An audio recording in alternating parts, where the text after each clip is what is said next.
mianatra eo tongotrao.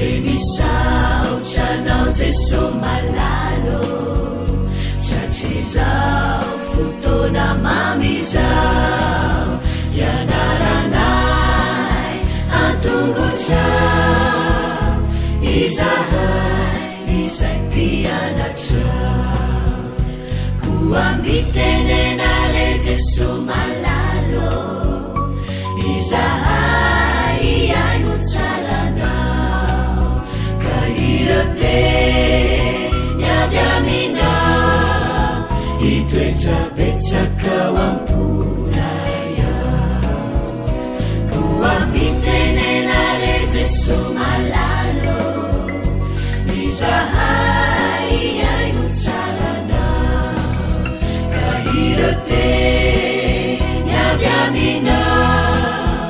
itwecabecakawampunaya irote nyavyamina itwecabecakawampunaya.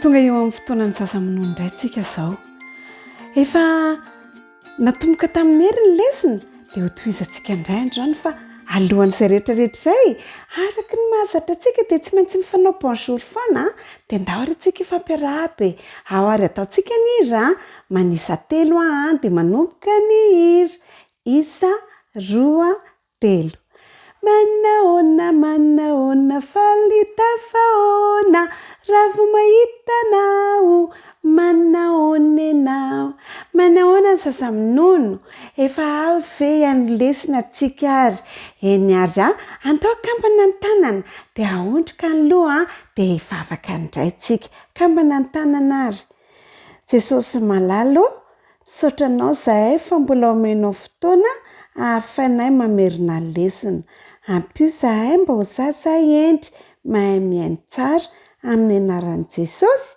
amen. Eny ary lesona fahafiry moa tsika zao rakizy lesona fahatelo lesona fahafiry hoe lesona fahatelo lohatenin'ny lesona dia hoe ilay zazakely zanak'Sara averina ilay zazakely zanak'Sara tsy anjery tsotra kely haingana miara-mamerina tsy anjery isa roa telo mifankatiava ianareo averina indray mandeha mifankatiava ianareo efa manomboka mahay kely zazamonono fa andeha ho arahantsika ny tantara fa ny tantarantsika amin'ity lesona fahatelo ity tantaran'ny Abrahama sy Sara tantaran'iza hoe tantaran'ny Abrahama sy Sara bravo andeha ary arahantsika ny tantara reo indray ariva indray alina tena tson'Andriamanitra i Abrahama teniteneny hoe avinka ianao i Abrahama jerevinao ane reny kintany reny amin'ny lanitra reny ataoko be dia be ohatran'ireny ny zanakao ny taranakao dia ozy Abrahama ay be da be loatra fa tsy haiko manisa an'ireny tsy voaisako reny eny ozy Andriamanitra tsy maninona fa ohatran'ireny dia ataoko isan'ny zanakao nefa rakisy mbola tsy nananjanaka Abrahama na ray ary nefa izy efa antitra be dia nefa izy mbola tsy nananjanaka dia nalahelo be mihitsiny i Abrahama fa natoky an'Andriamanitra nge i Abrahama nanaiky izy fa Andriamanitra mahay manao zavatra tsy hainy. Andriamanitra tena tsara de manao zavatra tsy fantany. Tena naiky Abrahama teo izy Abrahama hoe eny ary Andriamanitra manaika fa na de efa antitra be aza de fantatra fa hanao zavatra ho anahy enao fantatro fa hijery manokana anay sy Sara ianao te hanome anay zanaka ianao. Ela be Andriamanitra sy Abrahama nifampiresaka, ela be zareo nifampiresaka fa natoky Andriamanitra fa Abrahama fa hijery azy sy Sara Andriamanitra de hanome azy izay faniriany izy ireo. Nifampiresaka tamin'ny Abrahama, tamin'ny Sarai Abrahama hoe tenitaniko Andriamanitra Sara fa omeny zazakely ontsika indray andro any. De hozy izy Sara hoe marina ve zany, azo an'izany ve tsika i Abrahama? De hozy izy Abrahama hoe ye fa mila matoky an'Andriamanitra tsika de mila mino an'Andriamanitra. De hitantsika manaraka indray ara zany fa amaly ny vavaka Abrahama sy Sara Andriamanitra ka hanome an'izy ireo zazakely. Fa mbola manaraka toy izy atsika manaraka indray zany izay lesona izay. Eny ary mahafinaritra ny lesona ho tohizatsika fa zao mino afa ay tsara hitadidinareo fa taloha averintsika farany ary lesona fahatelo isa roa telo. Lesona fahatelo, ilay zazakely zanak Sara tsy anjery mifankatiava ianareo. Eny ary andeha ary ho faranatsika indray fotoana andeha hivavaka tsika andeha hifanao veloma. Akambana ny tanana, ahondrika ny loha, akipy ny maso. Jesosy malalo, misaotra anao zahay fa nomenao lesona tsara, ampio zahay mba hatoky tahaka ny Abrahama sy Sara. Misaotra Jesosy, amen. Dao hifanao veloma ary isa roa telo. Tia mifanao veloma veloma veloma, tia mifanao veloma amin'ny herindray. Veloma tompoko amin'ny herindray ary.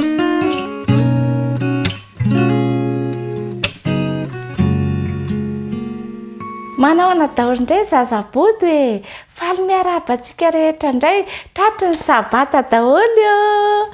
Misaotra an'Andriamanitra sika fa nomeny sabata fitsaharana alohan'ny notsika ny lesona dia andao ary araka ivavaka akambany ireny tanany dia ahondrika ny loha dia akipy ny maso. Jesosy zokinay eo, misaotra anao indray fa nomenao anay indray ny sabata mba hianaranay ny teninao, hitsaharanay miaraka amin'ireo anjely maro be dia miaraka aminao ihany koa mba hita fifaliana avokoa ane izay rehetra amin'izany sabatanao izany. Misaotra Jesosy eo, amen. Ny haino lesona indray zany tsika izao dia mitondra ny lohateny hoe ireo alitaran'i Abrahama. Izay indray no tantara rahantsika dia eno tsara ingety ety anjery ity ao amin'ny Salamo 100:102 misy azy Salamo 100:102. Manompo an'i Jehova amin'ny fifaliana. Averiko indray manompo an'i Jehova amin'ny fifaliana. Efa mahay manisa telo daholo eo dia andao indray araka manisa telo dia miaraka mamerina tsy anjery sika rehetra. Isa roa telo. Manompo an'i Jehova amin'ny fifaliana. Bravo! Nanao dia lavitra nandritra ny andro maro i Abrahama sy Sarai ary Lota. Indraindray dia nandeha tongotra izy ireo. Indraindray nitaingina eo ambony rameva ngeza be Sarai. Niazakazaka nakeny aloha dia niverina tany aoriana indray. Nivezivezy tety sy teroa ny mpanompo niambina ireo andian'ondry sy osy tsy ho very. Nisy andiana biby nampitondraina nilain'izy ireo sy ny fananana hafa. Indraindray dia nisy olona tonga nijery ilay andian'olona marobe sy hafahafa raha nandalo izy ireo. Iza ianareo izy ireo nanontany an'i Abrahama dia andeha ho aiza ianareo? Abrahama no anarako. Hoy Abrahama namaly ireo olona ireo. mpanompon'andriamanitra tokana sy tena izy izay monina ny an-danitra. Nyteny tamiko izy andao ny fonenako tany an-tanànany ora mba handeha ho any amin'ny tany vaovao makatony azao. Tsy mbola nandre momba n'Andriamanitra Abrahama mihitsy ireo olona niaino azy ireo. Ny sasany amin'ireo olona niaino dia nanapa-kevitra ny hanompo ny Andriamanitra Abrahama dia niaraka tamin'ireo andian'olona maro nanaraka ny Abrahama izy. Noho ny farany taorian'ity lavitra nataon'izy ireo dia niampita hiditra ny tany Kanana ny Abrahama sy ireo rehetra niaraka taminy. Nitoby teo akaiky ny hazo Okay izy tamin'ny toerana antsoina hoe Sekema izy ireo.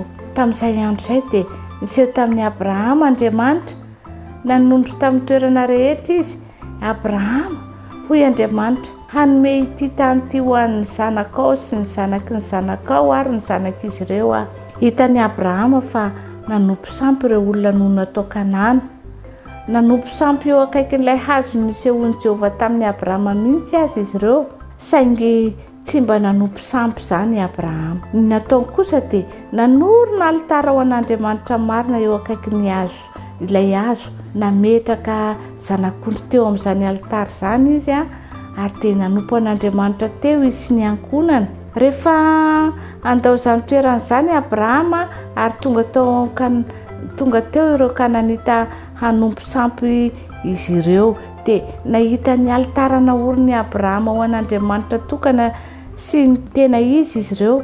Fantatra izy ireo fa avy nivavahan'ny Abrahama tamin'ny Andriamanitra velona teo. Nandeha niana lavitra hatrany tao amin'ny tany Kanana ry Abrahama, niaraka tamin'ny Sarai sy Lota mba amin'ireo mpanompony sy ny olona rehetra izay niaraka taminy. Nitarika azy ireo Andriamanitra, nasehony an'i Abrahama ny tany rehetra izay ho an'ny zanany. Ary isaky mijanona mitoby Abrahama dia nanorina alitara izy nitarika ny olona hanompo ilay Andriamanitra marina. Toa ny Abrahama dia manamboatra toerana manokana ny olon'Andriamanitra ankehitriny hanompoana azy. Iray amin'izany ange ny fiangonantsika. Andeha any isika mba hanompo azy isaky ny faran'ny herinandro.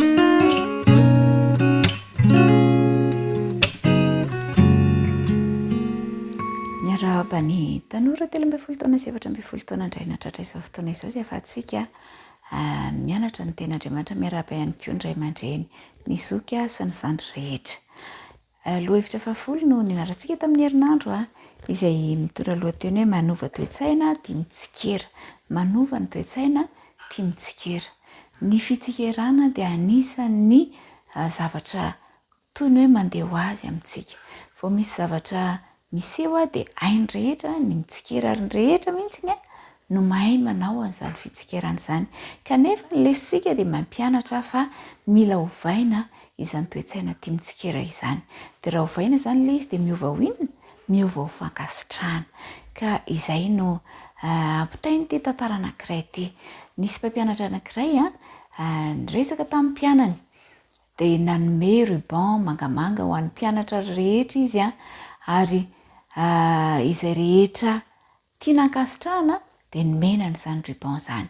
Dia ny mpianatra ny tsirairay avy ihany koa dia nomeny ruban 3 hafa mba homeny izy ireo ireo izay tiany mba ho ankasitrahana. Rehefa nieritreritra teo ity mpianatra anankiray dia nanantona ity orinasa anankiray izy izay nisy olona nanampy azy tamin'ny fianarana nataony dia niantso an'ity mpiasa anankiray izy ary nanome an'izany ruban izany ho an'ity mpiasa ity ary naneho fankasitrahana azy fa noho izy no nahafahany namita ny fianarany. Dia rehefa azon'ilay mpiasa tao amin'ity orinasa ity ilay ruban dia nieritreritra indray izy hoe omena an'iza izany ny roa ambiny satria nomen'ilay mpianatra anazy ny roa ambiny hafa mba omeny ireo izay afaka mankasitraka ihany koa. Rehefa nieritreritra teo ity mpiasa ity dia nakany amin'ity mpampiasa izy, nakany amin'ny mpampiasa azy izy ary nanome an'izany ruban izany dia niteny tamin'ilay mpampiasa hoe omeko anao ity ruban ity satria ianao dia olona mahay mamoron-javatra. Ity mpampiasa ity nefa dia sady kizitina no masika ihany koa. Dia gaga ilay mpampiasa no ny fankasitrahana izay nataon'ity mpiasa ny amin'ny hoe mahay mamborony zavatra izy. Dia ny teny ilay mpiasa hoe fa miangavy ianao mba hanao fiarah-miasa amiko, mbola manana ruban anankiray dia azonao omena izay tiana olona tianao ankasitrahana indray izany. Dia ndraisiny ilay mpampiasa ilay izy, eny ary fa tsy maninona. Dia rehefa andeha hody ity mpampiasa dia nieritreritra hoe iza ary no omeko an'ity ruban ity mba ho ankasitrahana. Iza re? Rehefa tonga tany an-trano izy dia niantso ny zanany lahy izay 14 taona ary niresaka taminy ka nanome an'ity zanany ity ny ruban. Dia gagagaga ilay zanany amin'ity fihetsika izay naseho an'indrainy. Dia nilaza moa indrainy fa ianao dia olona manan-danja indrindra eo amin'ny fiainako. Indraindray dia tokizitina rehefa tsy milamina ny tranonao na rehefa tsy tsara ny sakafo na misy fikorontanana atao an-trano kanefa tsarovo ry zanako fa tiako ianao ary ankasitrahako ianao. Dia niteny ilay zanany tamin'izay fotoana izay hoe mbola mieritreritra mihitsy ary dada hoe mbola misy ilana avy eto amin'ity fiainana ity satria tena tsy mahafa-po anao daholo ny zavatra rehetra ataoko. Ka nanova ity tokantrano ity izany ilay fankasitrahana izay nataon'ity mpampianatra ho an'ny mpianany ary ny ampita dia tonga tany amin'ity fianakaviana ity. Tsarovy ry tanora namako fa ny fankasitrahana dia mitondra hery miabo ho an'ireo izay ankasitrahana ary mitondra hery miabo ihany koa ho anao izay mankasitraka. Ka ny fitsikerana izany manomboka izao dia andeha ho soloantsika fankasitrahana. Isika amin'ny mahazanak'Andriamanitra antsika dia nampianarina isika mba hanana ny toetran'i Kristy izay manana fahalemem-panahy, tsara fifandraisana amin'ny hafa ary mihevitra ny hafa mandrakariva ary indrindra toetrany dia inona? Be fitiavana izy. Ka izany fitiavana izany no andeha ho zaraintsika amin'ny manodidina antsika. Ialantsika ny toetra feno fitsikerana fa ny fitiavana sy ny fiheverana ny hafa no andeha atao ho filamatra ho amin'ny fiainantsika. Ahoana nefa no ahafahantsika manao izany? Arakaraka ny zavatra miditra ao anatin'ny saintsika no ahafahan'ny zavatra mivoaka ihany koa, ahafahan'ny teny mivoaka eo amin'ny vavantsika. Izay ampidirintsika ihany no mivoaka. Ka noho izany, manomboka izao tsika dia andeha hanova ny zavatra ho jerentsika, hanova ny zavatra hianarantsika sy vakiantsika ihany koa, sy ho henoantsika ihany koa, ka tsy hiaino an'ireny zavatra mitarika fitsikerana ireny isika, fa kosa hiaino teny feno fankasitrahana ka hahatonga antsika hay mihevitra ny hafa, ho tia ny hafa mandrakariva ary hitsimbina ny hafa hatrany. Dia ny andin'ny fitadidy izay tamin'iny fiarahantsika mianatra iny dia manao hoe sambatra izay mitandrina ny mety ka manao ny marina mandrakariva. Amin'ny Salamo 1:7 misy an'izay.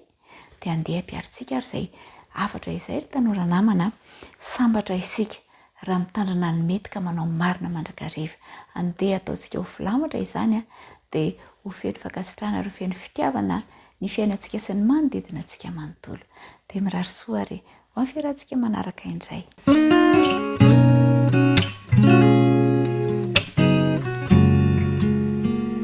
Tratra ny sabata arsea tonga indray fotoana izay ahafahantsika miara-mianatra ny tenin'Andriamanitra tsara ny tompo amin'ny fotoana rehetra dia tena tsara izy. Porofonjany afaka mianatra ny tenin'Andriamanitra tsika, afaka mampita n'izany tenin'Andriamanitra zany aminao dia ianao koa afaka miaino. Dia aoka nongila tsofina ary finoana teo an-tampitendrim-bohatra. Tantara ao amin'ny Baiboly ihany koa zany, tantara fanehoana finoana fa eo Andriamanitra tsika io dia tsy miova. Ary taiza ilay finoana no niseho teo amin'ny tampitendrim-bohatra.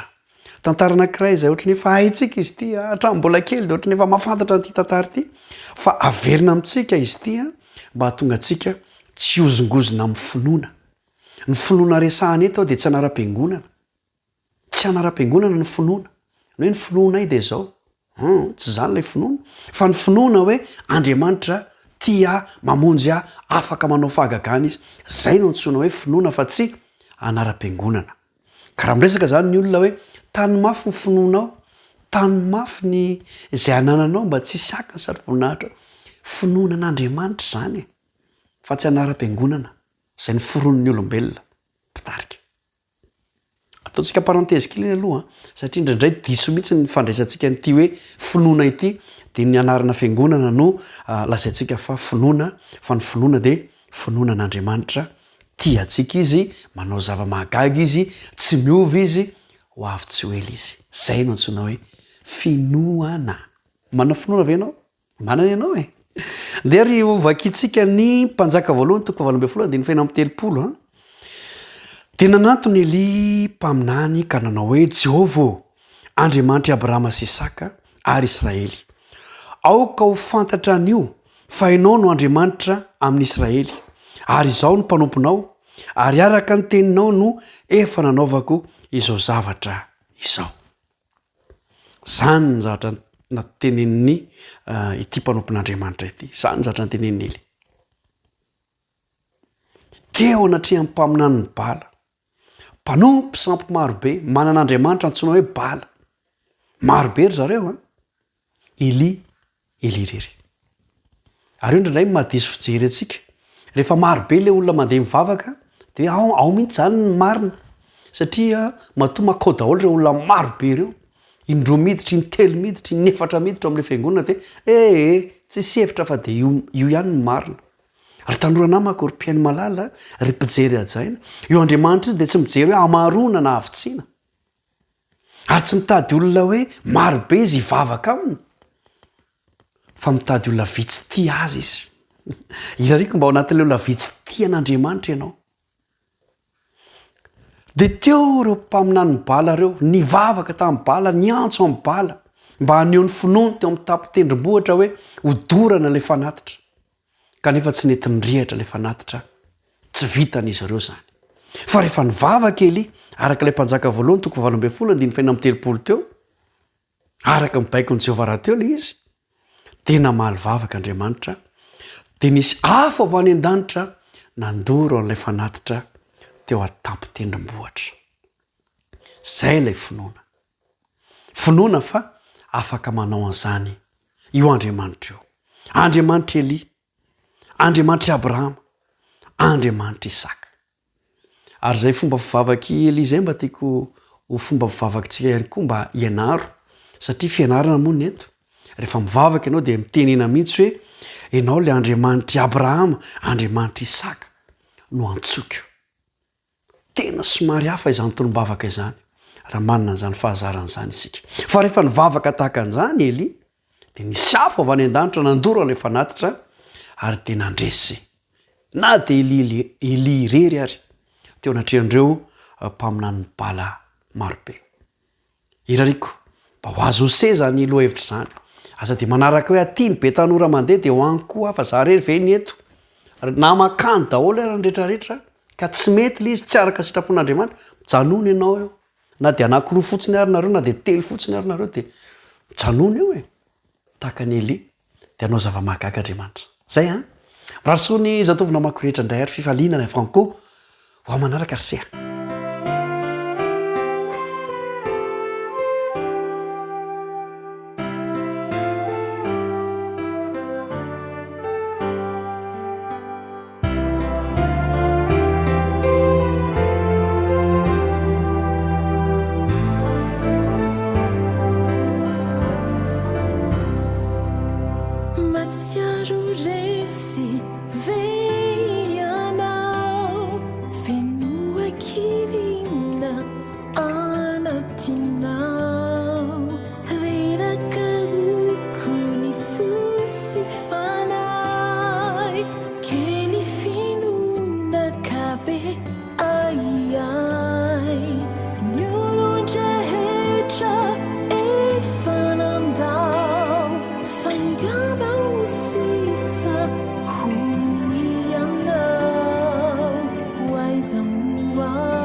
dia fifaliana indray ny rahantsika amin'ny alalan'izao famerenantsika ny lesony sekoly sabata ny lehibe izao ny lesona fahafolo izay molo amin'ny bokyny salamo ihany sika amin'ity androany itya miarabanao manasanao mba olina indray iaraka amerina ny ten'andriamanitra sika kanefa milohan'izany dia iaraka ivavaka isika tompoko andriamanitra rainay izay any an-danitro sotranao zay fa nomenao izao fotoana saripity izao indray hahafahanay miara-mianatra ny teninao mankataka ny taridalan'ny fanenao masina izay ampianatra anay ary anymianay ny lesona sahaza ao anay azaonay miomana azonay mivelona araka ny sitraponao eto amin'ity tany zay nametranao anay te mitahi zao mpiara-mianatra amiko izao minara Jesosy amen.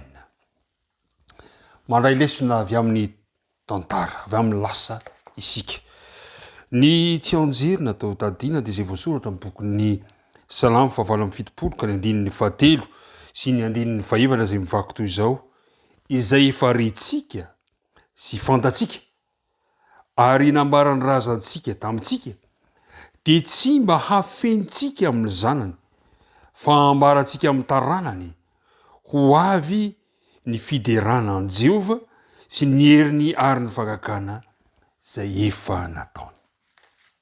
Ry mpiara-mianatra namana samy manana ny tantara ny tsirairay avy na ity tantara na ity tany ity aza dia manana ny tantarany. Ny mpanao salamo dia nanoratra ny tantara ny asa-pamonjena ny asa mahagaga nataon'i Jehova ary ny sasany amin'izy ireny dia manasa anao manasa antsika mba handray lesona avy amin'ireny tantara ireny indrindra ny amin'ireo mety fahadisoana na ny fahalemena na ny fahotana zay ny ainan'izy ireo dia andraisantsika lesona izy ireny natao tamin'ny alalan'ny hira moa ireny tantara ireny ka ny salamo zay ny alalantsika tamin'ny herinandro ity dia manampy atsika atsapa fa ny tantaram-piainantsika io tantaram-piainanao io dia ao anatin'ny tantara ny vahoaka an'Andriamanitra ka ny tantara lasa zany dia tantara ny lasantsika ihany keo noho izany dia afaka mandray ary tokony handray lesona avy amin'ny lasan'izy ireo izao sy ianao zany hoe ny lasan'izy ireo dia lasantsika ihany keo. Salamo 5 no nodiniantsika tamin'ity herinandro ity dia ny salamo fahavalo amin'ny fitopolo ny salamo fa 500 ny salamo fa 900 ny salamo fa 80 ary ny salamo fa 530 zay maneho tantara ny vahoaka an'Andriamanitra tamin'ny lasana zay nanomezany lesona nanomezany fananarana ary nanomezany koa nefa fanantenana ho antsika tsiraray avy milaza manao hoe ilay Andriamanitra ny tantara atsika dia Andriamanitra tsy miova tsy mivadika Andriamanitra tia hatramin'izao ka tiantsika hatramin'ny farany. Raha ny salamo fa 87 no resantsika dia milaza hoe ny fatokian'Andriamanitra na dia eo aza ny fikomin'ny vahoaka na dia eo aza ny fivadian'ny zanak'Andriamanitra. Ao anatin'izy io dia nahitantsika ny tantara ny salamo zay nosoratan'ny Asafa moa dia tsara mampatsiahy antsika fa no fidiana avy tamin'ny Levita izy ho lehibe ny antoko-pihira tamin'izany fotoana izany sady mpaminany izy no mpanoratra salamo ary tena mpamorokira mihitsy i Asafa ary dia nataony tamin'ny alalan'ny hira ilay tantara ny vahoaka an'Andriamanitra zay nikomy tamin'Andriamanitra kanefa eo ihany keo ny fatokian'Andriamanitra ao anatiny zany. Ny tanjon'ity salamo fa 87 ity dia mampiatsiahy antsika ny fomba ny tarehan'Andriamanitra ny zanany ary izay fitarehan'Andriamanitra ny zanany zay dia mahatonga antsika ho mendrika ny fiderahantsika an'Andriamanitra izany toe-javatra izany ary izany tantara izany dia namporisihiny ao amin'ny andinin'ny fahavalo hatramin'ny andinin'ny fahavalo fa hoe tsy maintsy ampianaritsika ny zanantsika izany mba tsy iodinan'izy ireo tahaka an'ireo razana tany aloha tany.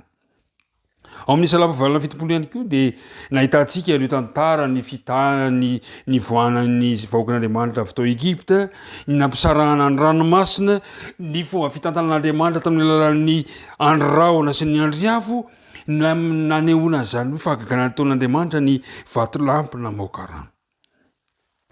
ny zavatra nitranga atao amin'ny tantara io dia tsy nanadino azy ireo mandrakariva Andriamanitra. Na de teo aza ny fahajambana ara-panahy, na de teo aza ny fivadibadian'izy ireo, dia Andriamanitra de nitazona ny fahadokiny fa tsy miova mandrakariva Andriamanitra. Ry mpiara-mianatra namana, aoka ianao tsy hisalasala ny famindrapon'Andriamanitra tsy miova eo amin'ny fiainantsika tamin'ny lasa ary tsy miova amin'ny fiainantsika amin'ny hoavy. Na de eo aza ny fikomina mahatoky mandrakariva Andriamanitra tsy miala aminao ny fitiavany.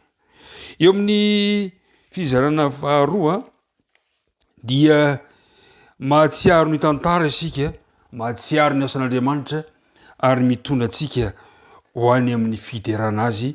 Ny Salamo 5:100. Ny Salamo 5:100 dia tsy mahitana filazana ny amin'ireo fahalemenana ny fahatsony voakan'Andriamanitra, fa hasongadiny eo kosa ny asa mahagaga zay nitantanan'Andriamanitra ny zanany ka hitarihany antsika mba hanandratra ideran'Andriamanitra isika tsirairay avy. Mahafinaritra ny lesona io fa nanao fanekena tamin'Andriamanitra nanao fanekena tamin'ny Abrahama Andriamanitra, nanao fanekena tamin'ny Isaka izy, nanao fanekena tamin'ny Jakoba, niaro azy ireo tamin'ny fotoana rehetra ary namonjy azy ireo tamin'ny alala mosary tamin'ny andron'ny Josefa, ary raha no andevozina izy ireo dia nirahina Mosesy mba hanafaka azy tamin'izay fotoana izay. Ary vokatrizay toe-javatra izay dia mitarika antsika ny Salamo 5:100 mba hidera an'Andriamanitra. Zao ny voalaza ny 1:1 manao hoe: miderahan Jehova, miantsoa ny anarany, atao fantatra ny firenena re ny asany. Mirao azy, mankalaza azy, saintsaino ny fahakakana rehetra nataony. Ny tantara lasa zany dia mitona antsika mandrakariva ahatsialy fahakakana nataon'Andriamanitra ary mitarika antsika mba hidera azy mandrakariva. Tadio tsara zany fa ny tanjo ny tana ireny tantara ireny dia fanehoana antsika, fampifantarana antsika fa momba antsika Andriamanitra. Ka noho izany rehefa mandinga an-tantara isika dia tokony hidera Andriamanitra, tokony hifaly sy ravoravo ary manosika antsika hitady azy amin'ny fotoana rehetra ka miezaka isika hanao ny sitrapon'Andriamanitra. Ny fizarana manaraka dia ny voalaza ny amin'ny Salamo 5:100 ambadika ihany dia mahatsiaro ny tantara le voakan'Andriamanitra, mahatsiaro ny fahatsoana ary ny mitondra azy makany eo amin'ny fibebahana. Io Salamo 5:100 io zany dia mitanisa indray fa le vahoakan'Andriamanitra dia mivadibadika eo anatrehan'ilay mpanao azy, mivadibadika, malaky manadino ny asan'Andriamanitra, manjary malaky miala amin'ilay fitantanan'Andriamanitra. Ary izay toe-javatra izay no lazain'ity lesona ity manao hoe feno fivadibadiana loatra ilay vahoakan'Andriamanitra, kanefa na dia eo azany toe-javatra izany. Ny vaovao mafaly izay ambarana Salamo 5:100 dia zao no lazainy hoe lehibe lavitra noho ny fahotan'ny olona ny fitiavan'Andriamanitra tsy miova.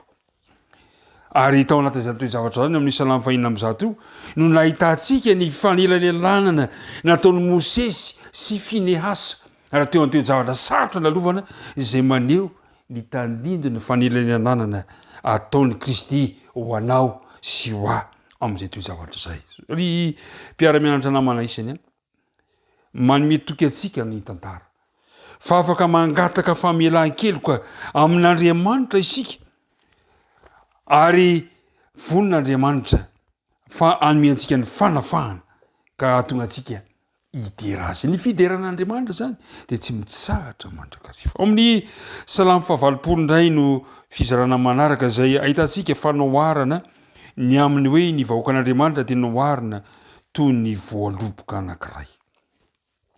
Ny Salamo 5:20 dia mitondra ny teny verimberina amin'ny Salamo 5:20 dia hoe: Jehova ô, Andriamanitra ampamirapirato ny tavanao, aoka vonjena izahay, ampahirato, aoka mirapiratra aminay ny tavanao. Dia amin'ny 9 sivy dia mbola milaza zany Jehovah Andriamanitry ny maro ampodio zahay ampamira-pirato ny tavanao ary aoka hovonjena izahay. Salamo manana ny fiavahany manokana ity salamo ity satria noarina amin'ny voaloboka anankiray zay nafihinan'Andriamanitra ny alavy tany Egipta ny vahoaka an'Andriamanitra ary namboleny tao amin'ny tany Kanana ary nampitombony mandritra ny toery-zavatra rehetrarehetra kanefa zao zatra anankiray ao amin'ny 1:20 sy 1:17 dia toa navelan'Andriamanitra ho ataon'ny fahavalo tsinitsinina ilay tany mboaloboka ary zay natonga ny mpanao salamo miantso manao hoe Jehova ô mandra-paoviana ry mpiandry ny Israely ô miaino ianao ary mitsangana mamira-pirata fo azy ny herinao nangataka famonjena ny mpanao salamo. Inona moa ny dikany hoe mamirapiratra ny tavan'Andriamanitra eo amin'ilay voakan'Andriamanitra? Ny dikany zany dia zao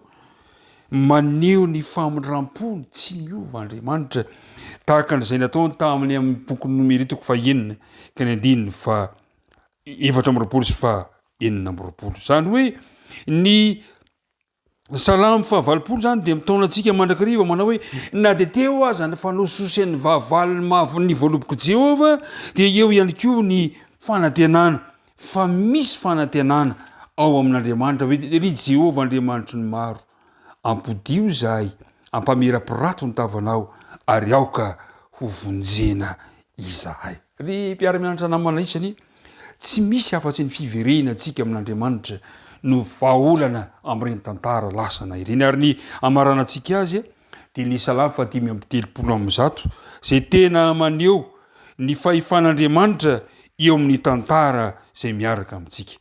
Ny salamo 5:30 mantsy dia maneho ny fahatsaran'Andriamanitra, maneho ny herin'Andriamanitra ary nasehon'Andriamanitra izany teo amin'ny famoronana eo amin'ny 5 sy 7. Nasehon'Andriamanitra zany tamin'ny fotoana namoahan'Andriamanitra ary voakan'Andriamanitra tany Egipta ary nasehon'Andriamanitra izany tamin'ny fandresena any Kanana. Ry mpiara-mianatra namana isany ny tantara dia tsy azo atonoana, ny lasa tsy azo atonoana satria izy ireny no manome lesona ho antsika ary mitaona antsika sy mampafantatra antsika fa tsara sy be fitiavana Andriamanitra. Noho izany ny salamo 5:30 dia mampirisika antsika manao midy raha Jehova, midy raha ianareo mpanompon'i Jehova, midy raha azy fa tsara izy mankalazana Andriamanitra fa mahafinaritra izany. Re mpiara-mianatra namana maranako azy averiko ny mandeha izany tantara resantsika zany dia tantarako, tantaranao zany. Izany lasa rehetrarehetra zany dia lasako sy lasanao kanefa misy fanantenana ao amin'Andriamanitra. Zao no lazain'ny mpanoratra anankiray hoy izy hoe tsy misy na inona tokony atahorantsika ny amin'ny ho avy afa-tsy ny anadinontsika ny fomba nitarehan'ny tombantsika tamin'ny lasa sy ny fampianarany teo amin'ny tantarantsika hatr'izay lasa izay. Raha resy lahatra ianao fa nitantana ny fiainanao Andriamanitra tamin'ny lasa dia mahatokia fa tsy miova izy amin'ny ho avy. Koa androany ary dia mitanona anao ary manoro hevitra anao mba hideran'Andriamanitra fa tsara izy. Ny tompony hitahy anao sy ny ankonanao ka aoka tsy hakivy anao ny fiainanao tamin'ny lasa, aoka ampahery anao kosa androany fa na dia eo aza ny fahotanao tsy miova Andriamanitra, tsy mivadika izy. Tombany mombanao tahy ny ankonanao ane izy ary tsy amilanao ho irery. Ankehitriny ary dia irosondray eo amin'ny fanatitra ny sekoly sabata isika manasanao mba hanolotra izany ampifaliana amin'ny fahalalantanana satria anohanantsika izao sekoly midadasika, sekoly izay manomana ny maro ho any amin'ilay fiainana mandrakizay izao.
iaraka hivavaka ry isika andriamanitra rainay io misotranao izahay no ny fotoana sarobidy nomenao anay nafana niara-ny mianatra ny teninao ny tantara tokoa tsy fanadina ary ny tantara dia efa fisintomana lesona koa ankehitriny ary engany ny lesona izay niaina reo vahoakanao hatramin'izay dia mba hisintonanay ny fiainanay antsiana intianay ka mba hatonga anay amin'izao sisa izao ho mendrika anao ary ny fahatsaranao tamin'ny lasa sy ny fahatsaranao ankehitriny dia hatonga anay kosa hampitombo mandraka rehefa tsy mitsahatra ny fiderananao mitahia ary ny mpiaino mitahia ny tsirairay avy aoka samy atoky ny ho avy izahay satria fantatray fa Andriamanitra ny lasa ianao ary Andriamanitra tsy miova amin'ny ankehitriny ary Andriamanitra ny mandrakizay dia apetraka ampitananao ary ny mahasoanay rehetra fa nivavaka tonononay sangatany aminara Jesosy rery any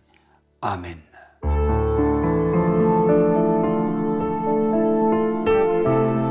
Mianatra eo tongotrao